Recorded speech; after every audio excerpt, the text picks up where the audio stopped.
Hello friends, welcome to my YouTube channel.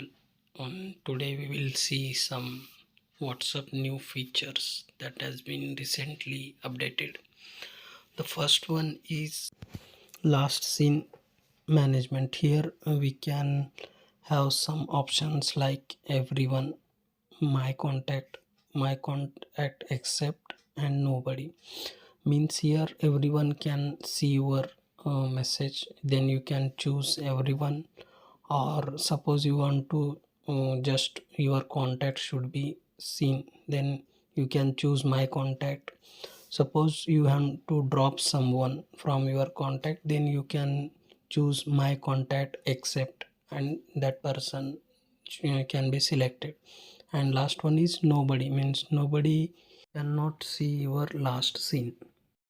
Second feature is screenshot blocking for view once message. Means suppose you are going to send any message to anyone, and he or she tries to take a screenshot of that message, view one message, then it will block the screenshot to take that. It is the new feature. Coming to the third feature, it is leave group silently. Means here if you want to leave a group without knowing to all the members of the group, then you can leave here, but only admin will be notified when you leave the group.